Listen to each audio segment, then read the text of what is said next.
Hello everyone, welcome to Dark Tales. Please subscribe, it would mean a lot to me. This story is by Grand Theft Moto from the subreddit r/NoSleep. Something walks whistling past my house every night at 3:03. Every night, no matter the weather, something walks down our street whistling softly.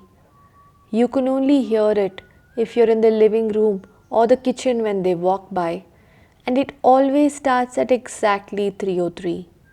The sound starts faint somewhere near the beginning of the lane near the Carson place. We are towards the middle of the street, so the whistling moves past us before fading away in the direction of the cul-de-sac.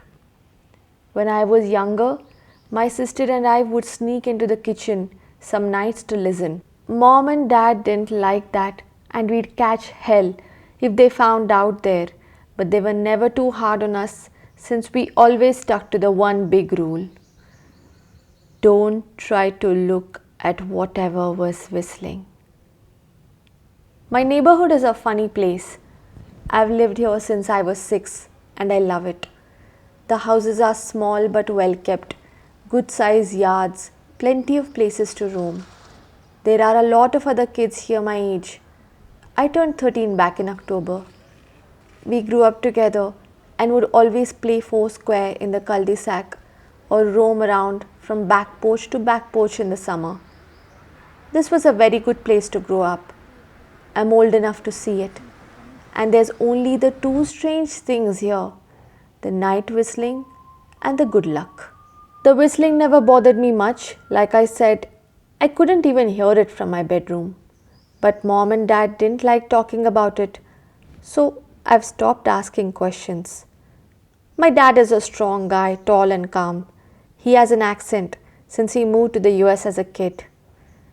His family, my grandparents, they're from the islands. That's what they call it. My dad, the only time he isn't so calm is if the whistler comes up. He talks a little quicker then.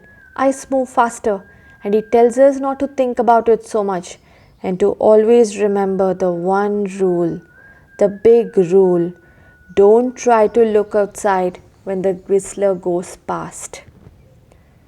Not that we could even look if we wanted. See, there are shutters on the inside of every window, thick pieces of heavy canvas that pull down the top and latch to the bottom of the window frame. Every latch has a small lock, about the size of what you'd find on a diary.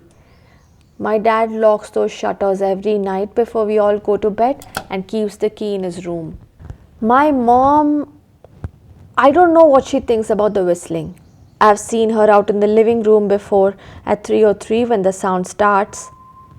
I could see her if I cracked my door open just an inch to peek. She's not out there often, at least I haven't caught her much. But once or twice a month, I think, she sits out there on our red big couch just listening. The whistler has the same tune every night. It's cheerful. Remember how I said there are two odd things about where I live? Well, besides our night whistler, everyone in my neighborhood is really lucky. It's hard to explain, and Dad doesn't like talking about this part much either, but good things just seem to happen to people around here a lot.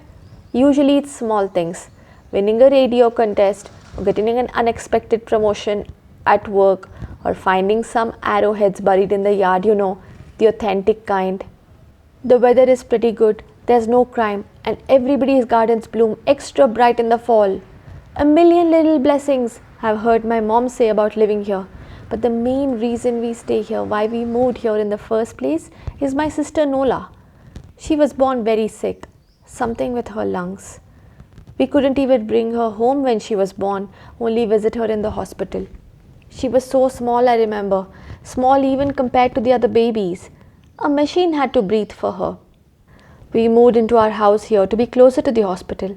As soon as we moved here, Nola started getting better. The doctors couldn't figure it out. They chalked it up to whatever they were doing, but we all could tell they were confused. But my neighbors knew, I knew, Nola getting better was just another of the million little blessings we got for living in our neighborhood.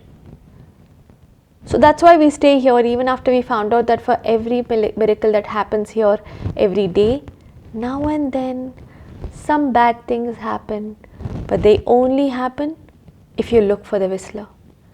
See, our neighborhood has a welcoming committee. They show up with macaroni casserole and a gift basket and a manila folder whenever someone new moves in. They're very friendly. 4 people showed up when we moved here 7 years ago. The committee made small talk, gave me a Snickers bar, and took turns holding Nola. It was her first week out of the hospital, so they were extra careful. Then the committee asked to speak to my parents in private, so I was sent to my room where I still managed to hear nearly every word. The welcoming committee told my parents about how nice the neighborhood was, really exceptionally hard to explain kind of nice. Then they told my parents about the even harder to explain whistling that happened every morning at 3:03 and ended at the tick of 3:05. The group, our new neighbors, warned my parents that the whistling was quiet, would never harm or hurt us as long as we didn't look for what was making the sound. The part they stressed, and I pushed my ear into the door straining to hear them, people who went out looking for the whistler had their luck change, sometimes tragically. A black cloud would hang over anyone that looked. Anything that could go wrong went wrong. The Manila Envelope Committee brought over contained newspaper clippings, stories about car crashes and ruined lives, public deaths and freak accidents. Not everyone dies, I heard the head of the committee tell my dad, but the life goes out of them. Even if they live, there's no light in them ever again, no presence. My mom, I could tell she wasn't taking it seriously. She kept asking if this was some kind of a prank they play on new neighbors.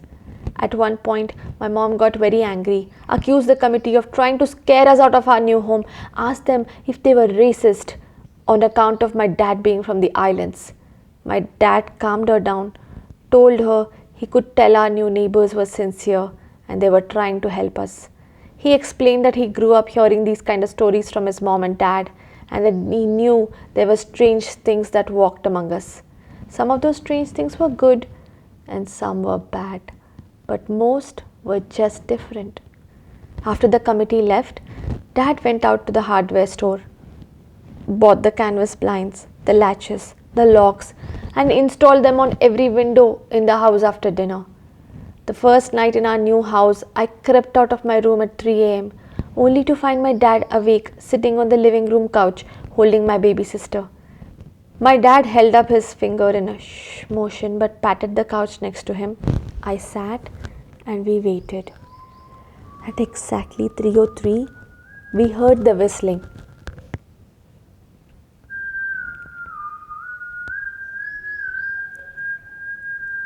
It came and it went, just like our neighbors said. The whistling returns every night and we never look and we enjoy our million little blessings every day. Nola breathes on her own. She's grown into a strong, clever girl. My dad even joined the welcoming committee. We don't get new neighbors often. Why would anyone want to leave? But when a new family moves in, my dad and the committee bring them macaroni casserole, a gift basket, and the manila folder. I can always tell by the look on my dad's face when he comes back if the family took the committee seriously or we'd be getting new neighbors again very soon. Not long ago, a family moved in directly next to us. The previous owner, Miss Maddie, passed away at the age of 105. She'd lived a good, long life. Our new neighbors seemed like they'd fit in just fine. They believed the welcoming committee, took my dad's advice about the locking shutters since they'd had a very young child of their own. Whatever newspaper clippings were in the manila envelope, whatever evidence, my dad never let us see, but I imagine it must have been awfully convincing since our neighbors got along with no issues for the first month. One night, when our new neighbors had to leave town, they sent their son Holden to stay with us. He was 12, a year under me in school. I didn't know him well before that night, but as soon as his parents dropped him off after dinner, I could tell it was going to be a bad time. Do you know who is always out there whistling every night? Holden asked the moment the adults left the room. The 3 of us were sitting in the den, some Disney movie playing idly on the television. My sister and I exchanged a glance. We don't talk about that, I said. I think it's that weirdo that lives in the big yellow house on the corner, Holden said. Mr. Tolls? My sister asked. No way, he's really nice. Holden shrugged. Must be a psycho killer then. We don't talk about it, I repeated. Let's go in my room and play Nintendo. We spent the next few hours playing games, eating popcorn, and watching movies. A typical sleepover, but I could see Holden was getting antsy.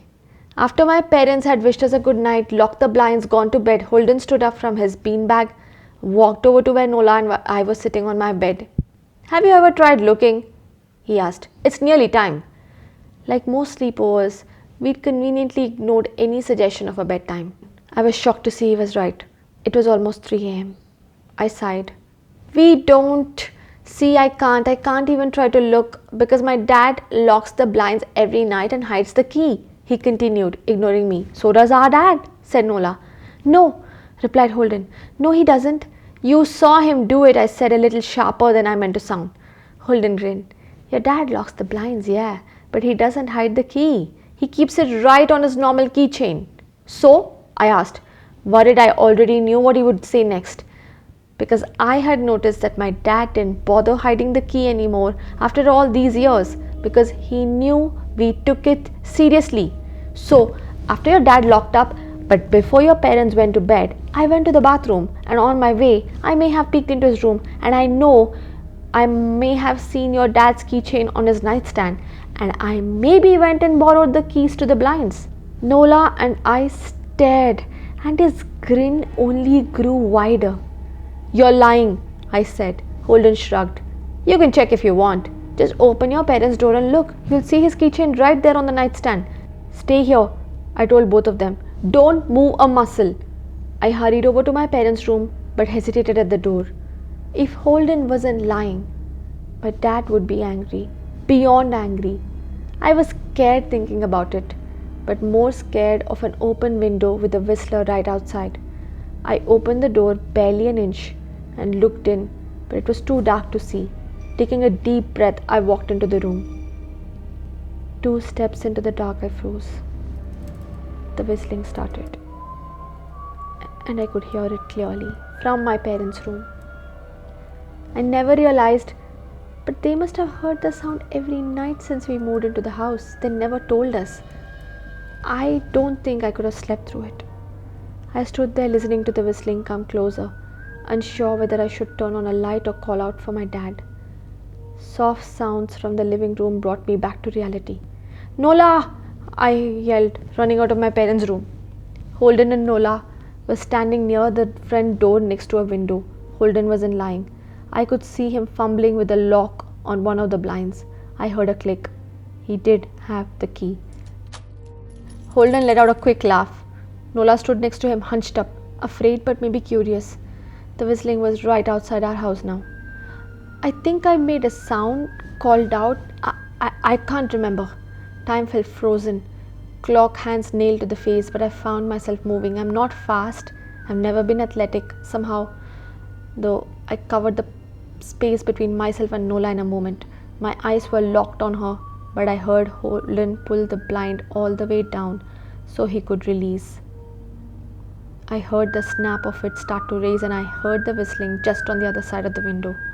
But I had my arms around Nola and I turned us so she was facing away from the window. At the same time, I jammed my eyes shut. The blind whipped open, the whistling stopped. I felt Nola shaking in my arms. Don't look, okay? I told her. Don't turn around. We were positioned so that we were facing back towards the hallway and I was facing the window. My eyes were still closed. I felt her nod into my shoulder. I reached out with the arm not holding Nola and tried to touch Holden. My hand brushed against his arm. He was shaking worse than Nola. Holden? I asked. Silence. I reached past him and gingerly felt for the window, eyes still sealed shut. The glass was cold against my fingertips, colder than it should have been the time of year. I moved my hand up the window, searching for the string to the blind. The glass began to get warmer the further I reached, and there was a gentle hum feeding back into my fingertips. I tried not to think about what that might be on the other side of the window. Finally, I touched the string and yanked the blind shut. I opened my eyes. In the dim light leaking out from the kitchen, I could make out Holden, pale and small, staring at the now closed window. Holden? I asked again. He turned toward me and he screamed. Everything became a flurry of motion. Lights sparked to life in the hall, then the living room. My parents' footsteps thudded across the hardwood floor. I didn't turn to look back at them. My eyes were glued to Holden. He was pale, had bit his lip so hard there was a thin red line of blood running down his chin, and he'd wet himself. What happened? My dad asked from behind me. I managed to swivel away from Holden and look back. He looked. I've never seen my dad scared before, but I saw it that night. In that moment, an old, ugly terror stitched on his face. A parent's fear. Just Holden, he mouthed to me. I nodded yes. My dad let out a breath. He looked so relieved. I nearly expected him to cheer. But then he turned to Holden and my dad's face changed. I wondered if he felt bad for feeling good that Holden was the only one that looked. There was a knock at the door.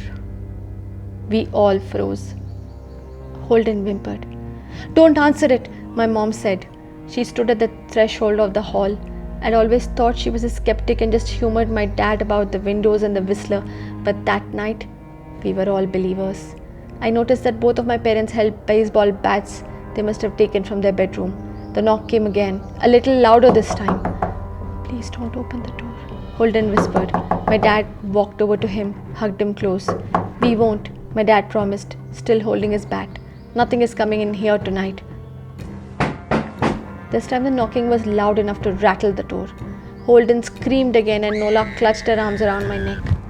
My mom came over and knelt down next to us, wrapping my sister and me close. Call the police, my mom whispered to my dad. The knocking instantly stopped. My dad looked over his shoulder at us. Do you think he was cut off by frantic knocking that trailed off to a polite tap, tap, tap? Police, something said from the other side of the door. The voice from outside sounded exactly like my mom, like a parrot repeating the words back to her. Police, call the police. Police. My mom pulled us closer. Police, police, police, police. Please stop, I heard a whisper. I don't think calling them will help, my dad said. How will we know when they are the ones at the door? The knocking came harder than before. The door shook, then it stopped after a long moment. I heard the knocking again, but it was coming from our back door. We all turned together toward the back door, but the knocking immediately returned to the front door. Front to the back, back to front. Loud, then quiet, then loud again. Suddenly the sound was coming from both doors at once. Big, heavy blows like a sledgehammer. Then something started rapping against all the windows in the house, then the walls. It was like we were living inside a drum with a dozen people trying to play at once. Or we were a turtle and something was attempting to claw us out of our shell. Stop! Holden yelled. The knocking died. I won't tell, Holden said, staring at the door. I promise I won't tell anyone what I saw. Please just go away. We waited for nearly a minute. Then we heard it. A soft tap, tap, tap coming from the window Holden had looked through earlier. Holden started to cry, sobbing like a prisoner watching gallows being built outside their cell. My dad held him, brushed his hair, but never lied to him, never told him things would be okay. The tapping at the window went on for the rest of the night. We huddled together in the living room for I don't know how long. Eventually, my mom tried to take us kids into my room while my dad stayed to watch the door. But the second we moved into my bedroom, the knocking came back so loud it was not possible to ignore. I was afraid the door wouldn't take it. We went back to the living room and the knocking stopped. Only the tap, tap, tap on the window remained. None of us slept that night. The tapping stopped around 7 a.m. That's about the time the sun comes up here. We waited another 2 hours before my dad opened the blinds from one window. He made us all go back to my parents' bedroom first. I heard him open the door, then come back in. Okay, he told us, it's done. Holden's parents came back around lunchtime. My mom and dad walked Holden to his house and they all went inside for quite a while. 22. Nola and I watched from the window. She stuck to me the whole day, right at my side, sometimes holding my hand. When my parents came back, they looked grim, but wouldn't tell us what they said to Holden's family. It was a Sunday, so we all spent the day together, ordered pizza, and watched movies. That night, everyone slept in my room. Nola and my mom in the bed with me, my dad in a chair he'd pulled over. There was no knocking that night, or any night since. We didn't see much of Holden or his parents for the rest of the week, but by Thursday, there was a moving truck in the driveway. Nola and I watched them packing up the whole afternoon after school. What sticks with me most is how tired Holden and his parents looked. All three had the same pallor, grim mouths, and lightless eyes. Even from across the street, I could tell something was very wrong. I remember what the original welcoming committee said to my parents when we moved in. Not everyone who looks at the whistler dies, but even those that live have the light go out of them, and the rest of their lives are full of misfortune. A million little tragedies. I think Holden's parents must have looked, either to comfort him if they didn't believe him or share the burden if they did.